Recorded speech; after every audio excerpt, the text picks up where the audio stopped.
Baik, selanjutnya masuk kepada materi banjir dan dataran banjir, serta penanggulangan. Oke, pertama sebelum kita membahas penanggulangan dan lainnya, pertama kita harus mengetahui dulu apa sih itu banjir. Nah, banjir ini definisi mudahnya merupakan peristiwa naiknya permukaan air secara berlebihan pada daerah yang biasanya tidak terendam oleh air. Selanjutnya di sini ada faktor penyebabnya, di mana di sini ada pembuangan limbah pada sungai, curah hujan yang tinggi, lalu juga bisa juga terjadi akibat pasang air laut yang tinggi.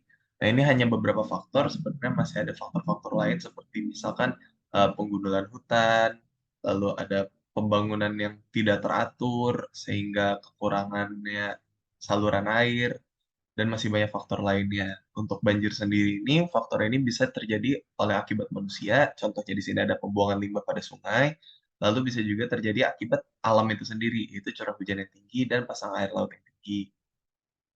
Selanjutnya terdapat dampak, di mana dampaknya ini yang pertama yang pastinya paling penting, yang paling kita lihat adalah timbulnya korban jiwa, karena banjir ini sendiri walaupun kadang ada yang kecil, ada yang lumayan besar, semua banjir itu bisa menimbulkan korban jiwa.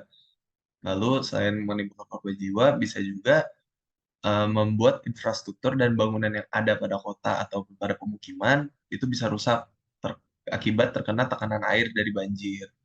Lalu dampak selanjutnya yang dimana ini bukan bencana, yaitu munculnya dataran banjir. Nah, ini berikutnya merupakan dataran banjir. Kalau misalnya dilihat di sini, ini kan terlihat jelas ya, yang sebelah kiri adalah normal condition-nya, di mana dia terdapat sebuah dataran rendah dan terdapat sungai, dan di sebelah kanannya ini merupakan kondisi ketika sudah banjir. Jadi dataran banjir itu mudahnya adalah dia merupakan dataran rendah yang akan terisi air ketika air meluap. Seperti itu. Nah, untuk penanggulangannya sendiri, sebenarnya masih banyak cara penanggulangannya, tapi ini saya mengambil 3 contoh penanggulangan yang paling awam dan paling gampang untuk dilakukan. Yang pertama itu merupakan pembuatan saluran air, di mana seperti yang tadi saya bilang, salah satu penyebabnya adalah pembuatan saluran air yang kurang baik. Dengan membuat saluran air yang lebih baik, yang lebih teratur, maka air itu lebih susah untuk menggenang di suatu lokasi dan akhirnya dapat terbawa. Nah, selanjutnya itu ada juga restorasi hutan. Nah, ini atau reboisasi yang sebenarnya juga cukup awam untuk dilakukan. Itu kita bisa lakukan itu kapan saja.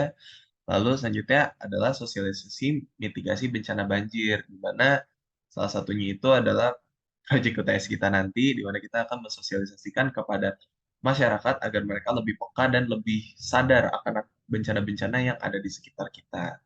Selain 3 ini, sebenarnya masih banyak juga cara lain. Salah satu caranya itu, tadi kan penyebabnya ada pembuangan sampah atau limbah kepada sungai, artinya kita juga penanggulangannya bisa dengan cara membersihkan sungai, dan juga eh, mencegah pembuangan limbah kepada sungai.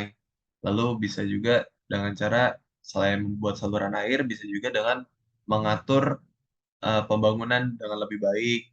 Misalkan membiarkan tetap ada lahan hijau yang ada di tengah kota, jangan semuanya ditebang. Seperti itu kurang lebih. Ya, gitu. Udah amat.